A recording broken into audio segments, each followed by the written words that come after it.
Mengenal lebih dekat Kopassus Kamboja yang pernah digembleng Prabowo. Sambutan meriah yang diterima Menteri Pertahanan Prabowo Subianto saat melawat ke markas Korps Komando Pasukan Khusus atau SFC Angkatan Bersenjata Kerajaan Kamboja pada Selasa 21 Juni 2022 kemarin bukan tanpa sebab.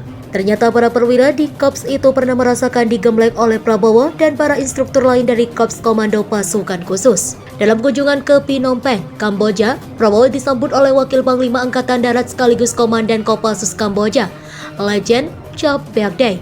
Dia merupakan salah satu perwira yang pernah dilatih oleh Prabowo. Sejumlah perwira tinggi Angkatan Darat Kamboja yang pernah dididik Prabowo dan hadir dalam pertemuan itu adalah Legend Yip Koi yang kini menjabat dan Pusdik Paspam PM Kamboja. Kemudian Mejen Sinra yang menjabat Komandan Detasmen 241 Paspam PM Kamboja dan Legend Polisi Chin Sari yang menjabat Dirjen Auditor Kepolisian Nasional Kamboja. Lalu Mejen Yin Chum Nit yang kini menjabat Wakil Kepala Staf Paspam PM Kamboja, Mejen Tye Samona yang menjabat Asintel Paspam PM dan Mejen Pol Nau Cham Raun yang menjabat Wakil Kabinet Kepolisian Nasional.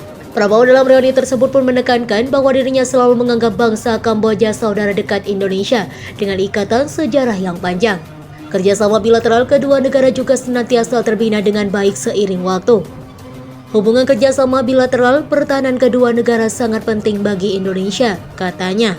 Semakin Kamboja kuat dan makmur berarti ASEAN akan makin makmur dan Indonesia akan menjadi tenang karena negara tetangganya kuat dan makmur, imbuh Prabowo.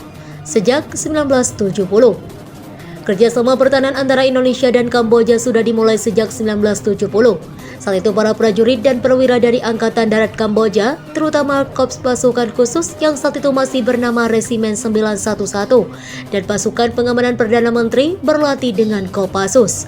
Merujuk pada pemberitaan Phnom Penh Post, TNI AD sudah melatih sekitar 200 prajurit Korps Pasukan Khusus dan Pasukan Anti Terorisme Nasional Kamboja sejak 2012. Pelatihan kualifikasi komando itu dilakukan di Indonesia selama 6 bulan. Materi pelatihan yang diberikan meliputi penembak runduk atau sniper, operasi anti teror, menyelam, panjat tebing, dan terjun payung. Selain itu, TNI AD juga mengirim perwira mereka ke Kamboja untuk melatih pasukan pengamanan Perdana Menteri. Menurut keterangan pers, Kementerian Luar Negeri Republik Indonesia pada 24 Februari 2021, TNI AD dan Angkatan Darat Kamboja menaikkan perjanjian kerjasama pada Desember 2007. Salah satu isi perjanjian itu adalah TNI AD bersedia memberikan pelatihan bagi kedua Korps Pasukan Khusus Kamboja itu.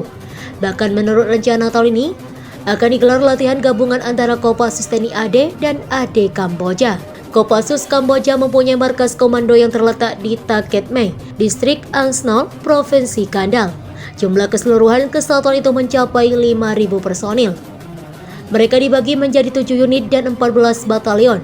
Pembagiannya adalah sebagai berikut. 1. Grup Komando 1-4 adalah pasukan lintas udara atau airborne.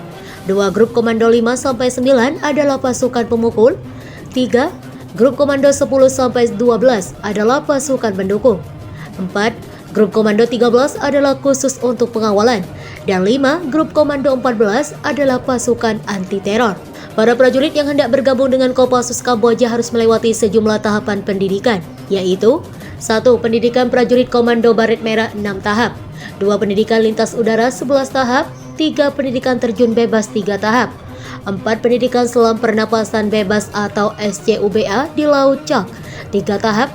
Dan 5. Pendidikan anti teror 3 tahap. Dari sejumlah cabang pendidikan itu, sebagian dilakukan bekerja sama dengan Kopassus. Para prajurit itu dikirim dari Kamboja untuk belajar di pusat pendidikan Kopassus di Batu Jajar, Jawa Barat.